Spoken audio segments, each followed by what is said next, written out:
A woman in my group today posted an article from Scary Mommy, which I love, and they speak the truth and they're very real. And the article was about, why do we have to ask our husbands to help with the housework? They should just know to do it. I am tired of asking and being a nag and getting into that cycle and pattern, and it's frustrating, and I don't think it's fair. So I want to talk about that today a lot, and I also want to give you some solutions for this issue, because there's no point in talking about problems without solutions. As many men would say, there's a little tip for the male brain. Another person commented, there was a great lively discussion in the group, and someone said, "My mind is boggled by how grown men can literally step over a laundry basket of unfolded clothes but not see or take initiative to fold it."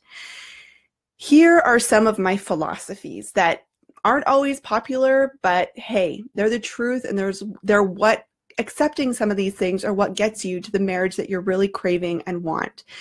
So one of the truths is that people are good. I really believe that. I look at this article and I don't see a lazy husband. I don't see someone who's intentionally trying to harm their wife. I don't see someone who is just having selective ignorance.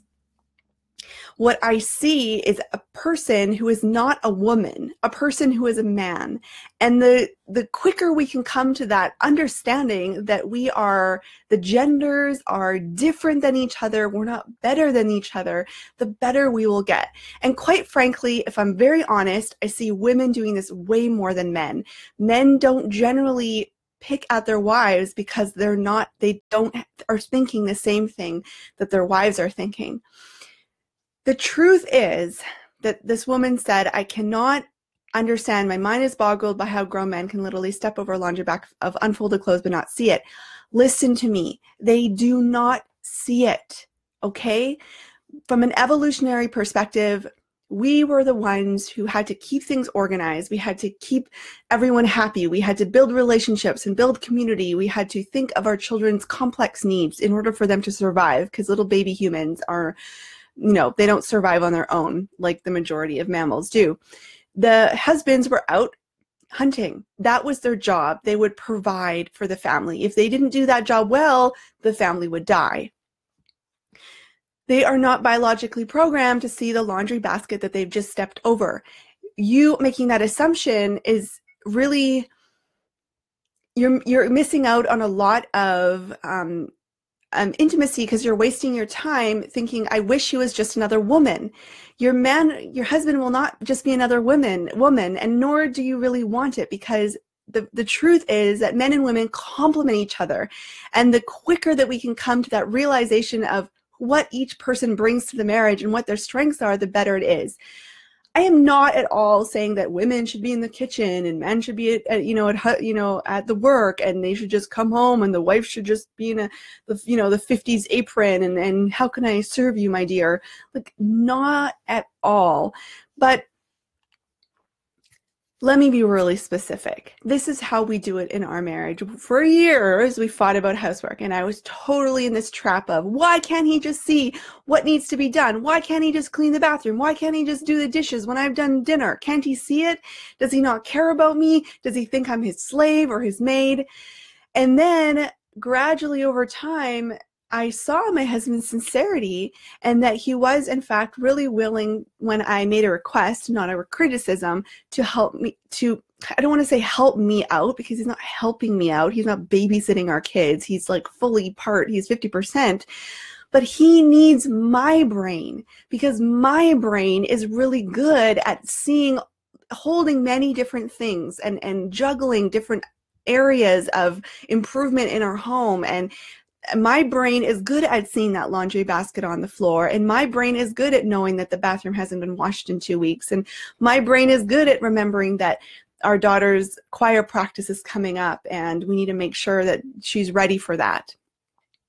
His brain is really good under pressure. So if I've been obsessing over our kid's birthday party and it literally has not been on his radar, I'll text him and I'll say, "I'm catching myself obsessing over our daughter's birthday party. I need you to XYZ. I need you to, like, I need to talk tonight, decide what we're going to do, what our budget is, and who we're inviting. And then I need you to go to the dollar store and get decorations and do this and that. And then his skills, his great male brain kicks into gear. He's like, okay, I know what I'm supposed to do. And he goes and does it. Well, I'm like a puddle on the floor, just overwhelmed by all the details in my brain.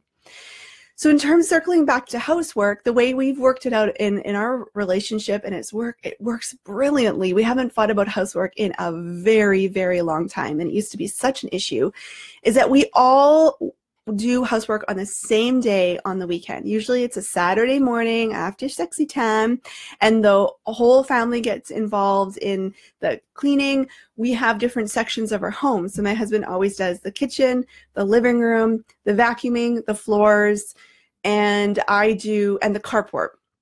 If you have to clean up, I do the bathrooms, the bedrooms, and I always take care of like decluttering, so all our closets. He takes care of the recycling and garbage on Thursdays. I do the cooking most days because I personally actually don't really enjoy cooking. And he gets home and he does the dishes and he packs the kids' lunches.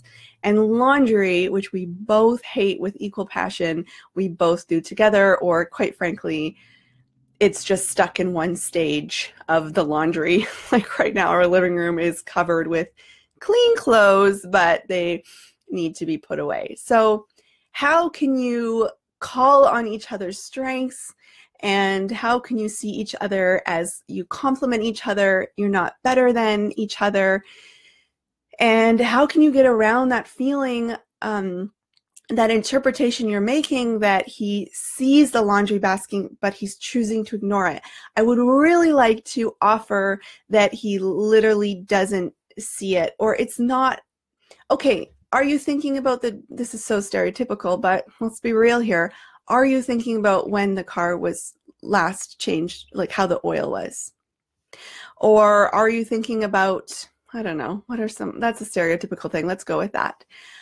Frankly, I don't. I have no idea how many more kilometers until our next oil change. Never. I'm not thinking about that funny noise that's happening right now. I'm not thinking about, I'm not calculating the last time we had sex, quite frankly, but my husband is, although we're on a pretty good schedule. You see, schedules work. So, but that is good. That's a strength because he's keeping that intimacy alive and that passion alive in your marriage. So how can we step away from feeling like we're better than men, quite frankly? And yes, I always do say, like, make a clear request. And if you're frustrated that you have to make the request in the first place, just know that is your strength. That's a great, what a gift you have to your marriage that you can do that. This might not be popular with everyone, but it's frankly the truth. And the quicker you can come to these conclusions, the happier you will be. I'll talk to you later.